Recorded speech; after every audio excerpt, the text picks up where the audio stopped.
Yes, what a weekend of football action we enjoyed in the Premier League, La Liga, the Serie A, the French Ligue 1, and the German Bundesliga. Yes, Bayern Munich beat Leverkusen by 3 goals to 0. Nicolas Jackson was on target. When it comes to the Premier League, we had matches between Aston Villa and then Manchester City. Ryan Sharkey providing 2 assists for Erling Haaland.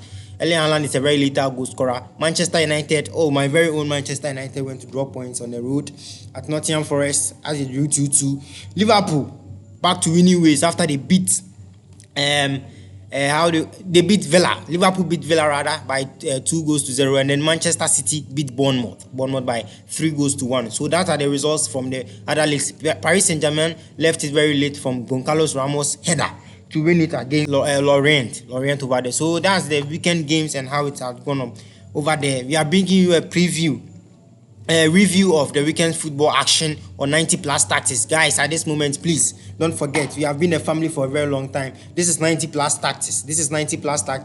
At this particular moment, please subscribe, like, comment, and share. Subscribe, like, comment, and share. As I said earlier, weekend of beautiful and good football. Yes, Chelsea beat Spurs. Let's begin with the Premier League. Chelsea beat Spurs at the Tottenham Hotspur Stadium by a goal to nil. Kankete in the 34th minute by João Pedro missed a lot of chances in the game. I think Chelsea need to improve in their finishing, because this game could have ended in 5-0, 5-1 for Chelsea, because they created a lot of chances. João Pedro, the culprit of them. Shout outs to Guillermo Vicario, the Italian international who was in post for Tottenham Hotspur. He was very good on the night, made 4 big saves, 3 of them which were from João Pedro. So that was the game. Tottenham Hotspur didn't have a good game. In fact, their manager Thomas Frank shared some thoughts, and he was like, he's never managed a team within a particular match day where they've not created chances like that before. So, and I agree with him to an extent that Tottenham Hotspur were bad. They were not really creating. The only creative spark up front was Mohamed Kudus, who didn't really have a bright game, had an okay game, and then Kolo Muani, who came on to do 1 or 2 stuff. So let's see how it will end up. But Spurs, at this particular moment, I don't think Spurs are doing themselves good, because they've, out of 5 matches at home that they've played, they've picked 4 points out of a possible 15. 4 points at home. That's not good for Thomas Frank. I think he needs to improve. The thing that is keeping him where he is now is because of the 12 points he has earned away from home, playing away from home. So that is what has helped. They will host Manchester United this coming weekend there. So let's hope that Man United can do the job. But I will predict for a Tottenham Hotspur win or draw for this particular moment till the team news comes on. Manchester United went to draw points at the road, went to beat Sunderland. They beat Liverpool and they beat Brighton at Old Trafford last week by 4 goals to 2, thinking that this would have been a better chance to extend it to 4. So would this guy ever cut his hair? This guy where his hair grow, where he say 393 days of not cutting my hair till Man United win 5 games. No. Now we had won 3 in a row. Go and win for this guy to cut his hair and look decent. They didn't do it, and Man United went to draw points. But as a Man United fan, I wasn't happy. What went wrong? I thought the team played with a very low intensity throughout the game. There were certain spells in the game where the Man United players lost a very big focus. Diogo Dalot in the box. Check the first second goal. A header into the box. A ball across from the right side into the box. Diogo Dalot is by Savona, the Italian international who scored the second goal for Forest. Igor Jesus has the ball back into play. Just be aware of your surroundings and anticipate the next move. The guy didn't do it, and Man United conceded. Nice goal by Amad Diallo and Casemiro. Casemiro played very well in the last 2 games. He's picked up form. And one inspiring thing about Casemiro's story at Man United is that he had a very brilliant, excellent first season at Man United. Second season was bad. He had a 3rd season, which was last season. Wasn't really the kind of season he wanted to have. And then Ruben Amorim came in. When Ruben Amorim came, he said Casemiro in terms of midfield in the pecking order was even beyond Toby Collier. But now Casemiro has worked his way up. That is the first choice Man United defensive midfielder, and that's one thing that inspires me very well about Casemiro's story. So let's see now about how the weekend went in the Premier League. Manchester City are making things difficult. I'm predicting that this particular season they will come 3rd, because I was tipping Liverpool to come 2nd, but the way Liverpool too are behaving, it doesn't look impressive with this season. So let's see how things will turn out for Manchester City. But they were good. Erling Haaland on the score sheet with 2 goals, and Nico O'Reilly for the very first time has scored for Manchester City was very impressive. Ryan Cherki back from injury and played very, very well. Ryan Cherki, one of the players that I love. I've always said that Ryan Cherki gives me the Mesut Ozil vibe. You see that Ryan Cherki, where he picks up the ball, he knows the next pass to give. He can see the space, he can pounce on the space, he can dribble, skill. Like, there are a lot of things in this game. And I love Ryan Cherki. When Man United wanted to sign him, I was one person who don't commit it, but I feel very sorry for not signing him. So let's see how things will end up for Manchester United. Manchester City. I've ended with Manchester United, sorry. Let's go to Liverpool. Liverpool were very good. Mohamed Salah scored a goal after some time of not scoring. Ryan Gravenberch was back on the score sheet. He had an 8.4 rating from SofaScore. He was very good. Back into the side to help Liverpool win.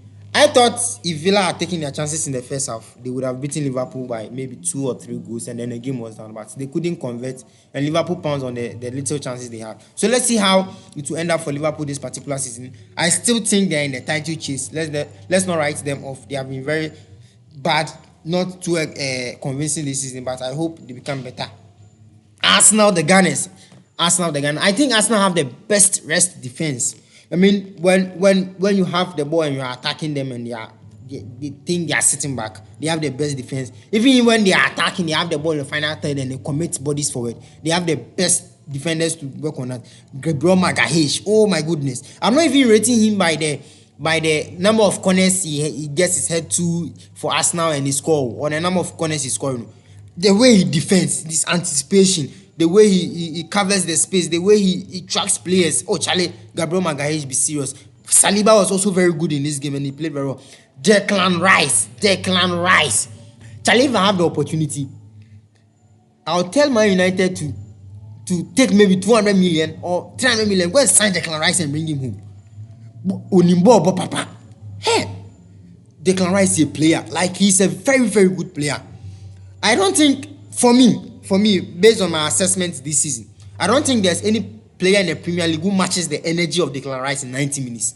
When you take 90 minutes in the Premier League, I don't think there's any player in the Premier League in subsequent game 90 minutes who can match the energy of Declan Rice. Yes, you may talk for Moises Caicedo, who is playing very well. You may talk for other players in other teams who are playing very well. But in terms of energy, players who move, and you know Declan Rice, he can play as a defensive midfielder, a cutter, progressor of the ball, and he can also play as someone who drives the ball. You see that thing, most of him, he occupies the left channels for Arsenal. Oh, Charlie, Declan Rice be player. And I'm tipping him to win the Premier League player of the season. Hey, Declan Rice, oh my word. So he's been very good for Arsenal. I think that's very impressive from the Arsenal team. 7 games on the trot. Arsenal have not conceded a goal. They've conceded only 3 shots on target, 1 against Crystal Palace, 2 against Burnley in that recent game. 3 shots on target in 7 games. That's very impressive for a side in the Premier League. Premier League is very hot league. So let's see how it ends for them. Sunderland is playing at this particular moment. I don't know when the game will end, but I hope they win against Everton so that they find themselves in the they are performing. Sunderland are performing. The likes of Granit Xhaka, Nordi Mukiele, Taubi, the guy they signed from Ajax. Broby, I nearly said Miller, Broby, Brian Broby, and the other guys. So let's see how it went for Sunderland. In the La Liga, Real Madrid thumped Valencia. I like what Real Madrid are doing. You teach them where they are supposed to be. Valencia in past have been a very good team, but over time, because of financial issues and lack of quality, bad coaching and bad team management and other stuff, Valencia have fallen in terms of Spanish football. And it has not helped their team. But then Real Madrid taught themselves, Oba Benabala, Obeje. Because Real Madrid are traveling to Liverpool to meet Liverpool in the Champions League on Anfield. That's on Tuesday. So let's see how it will end for Real Madrid. But Real Madrid were very good. Jude Bellingham. You see, Ole Gunnar Solskjaer, you had the opportunity to sign this guy to Manchester United. And you said no.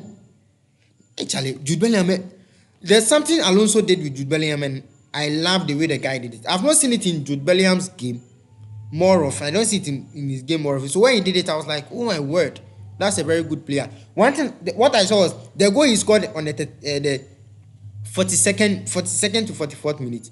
If you notice, Vinicius moved central move a bit central, closer to where Mbappe was. And Jude Bellingham, who was the midfielder who normally crashes the box, moved to the left side where Vinicius normally occupies, or you would find Alvaro Carreras normally were on the left side where Vinicius would do his stuff. Jude Bellingham was there, and then Valverde with a 70-yard, sumptuous, beautiful diagonal pass to Jude Bellingham, and then the rest was history. I think Real Madrid were good, winning by 4-0 against Valencia, who extended continuing their winning streak in the La Liga. So they are very good. I'm tipping them to win the La Liga. I think they'll win the La Liga. But the way they are playing, Kylian Mbappe scoring 13 goals in the La Liga, very impressive for him. I think Real Madrid are still making progress. They'll get to where they are. When the team gels proper, they'll be a side to watch in the Premier League. Also, in other matters, Barcelona won by 3-1. Lamine Yamal was on the score sheet. Marcus Rashford was on the score sheet. I'm happy for him, hoping that you play better there, and then Barcelona will come and pay Manchester United 30 million. So that's it. Now let's end with the Serie A. AC Milan beat Roma by a goal to nil. Paulo Dybala missed the penalty in that game, and Rafael Leao assisting one of the AC Milan centre backs moved back and then scored a nice goal for AC Milan. But the way Allegri sets the team up, anytime they meet the big teams, they are able to find a way of beating them. The problem has been how they play against the small teams. So let's see how it will end in the Serie A. I'm still tipping Napoli to win the league. They are still playing a little bit impressive for me. Inter Milan won by 2-1 against Hellas Verona over the Juventus. After Luciano Spalletti joined them, are back to winning ways. Manager bounced for the very first time in a while. After 8 games, they have won their first game under Luciano Spalletti. We are hoping that they'll become a better side. Yes, Vlahovic was on the score sheet. They beat Cremonese by 2-1. Very impressive. So let's see how it will end over there in this one. In the Ligue, as I said earlier, PSG left it very late with a 1-0 scoreline. Goncalo Ramos secured that win for them. They tried until Goncalo Ramos came in the second half to win the game for them. So that's how it ended there in the French league. Or in the German Bundesliga, Bayern beat Leverkusen by 3-0. Serge Gnabry and Nicolas Jackson were on the score sheet for them. Badi, there was a player from Sevilla 2 seasons ago who joined Leverkusen this particular season. He scored an own goal there. So that's how it ended for them. Let's see how it will end. It would end in the. So that was the preview of the games across the European leagues over there for you. We hope you enjoyed it. Please don't forget, this is 90 Plus Tactics. Don't forget to like, subscribe, comment, and share. Like, subscribe, comment, and share. This is 90 Plus Tactics. Adios. Please don't forget, this is 90 Plus Tactics. Subscribe, like, comment, and share.